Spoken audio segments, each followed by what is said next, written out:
Muli ngang ibinalik ni LeBron James ang komento ni Jaylen Brown patungkol nga dito kay Bronny. Nga bang sinabi dyan ni LBJ patungkol nga dito kay Jaylen Brown? Eto, Los Angeles Lakers kontra nga dito sa Boston Celtics mga boss. Ano nga bang nangyari dyan? Tara't pag-usapan natin yan.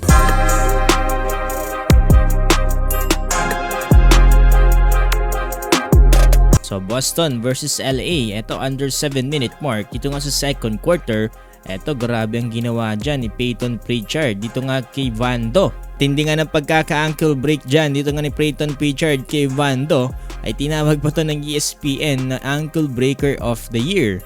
Napailing at napadila na nga lang dyan etong si Vando sa nangyari sa kanya. At hindi lang yan, under 7-minute mark, dito sa third quarter, ay mas lalo pang na bad trip etong si Coach JJ Redick matapos ngang payagan ito ng referee. Gusto sana tawagin ito ni Coach JJ Redick na goaltending pero ang rules kasi ay dapat mahawakan mo muna yung bola. Pero hindi niya ito nahawakan so technically good yung nangyari. Pero there's another rule na dapat hindi ginagalaw ng player eto ngang rim. Pero sa game na to ay hindi ito tinawagan ng goaltending dahil ayon nga sa commentator by rules.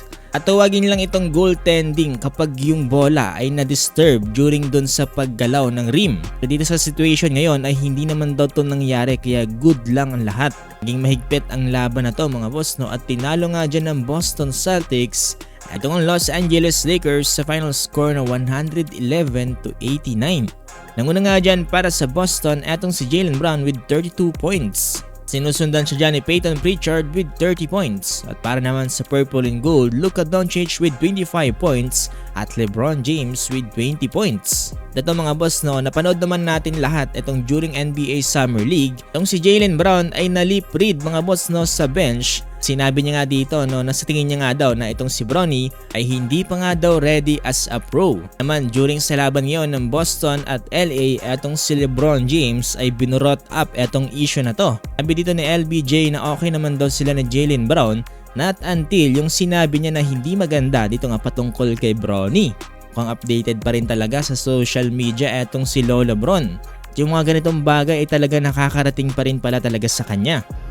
What's the season been like? I think you just use the motivation of a lot of people just saying that they're going to have a down year because of, obviously JT being out, them losing Drew, Al, leaves, Porzingis leaves, their whole championship team pretty much is kind of revamped, and he uses that as motivation to keep them afloat. They're playing great basketball, and it's because of him and the rest of those guys. He's taking that next step. Our relationship has been, pretty respectful. Besides the shit he said about Bronny at Summer League, but other than that, you guys were able yeah. to But other than that, we've been alright. We guys able to get past that. We'll be alright. Yeah, we'll be alright. I think he went on social media and said something about it. It's all good, but Bronny got a long way to go. But that's another story. So, but the kid, listen, JB is doing shit. He's playing great basketball. So yun mga boss, no, sa kasalukuyan, eto ng Los Angeles Lakers ay nasa ikilimang pwesto pa rin with 34 wins at 22 loss. Halos magkakadikit lang sila dyan dito ng Rockets at Timberwolves. Kung gusto pa na more basketball updates sa ganito at maging updated sa mga nangyaring trades, ay huwag niyong kakalimutang i-follow itong ating page.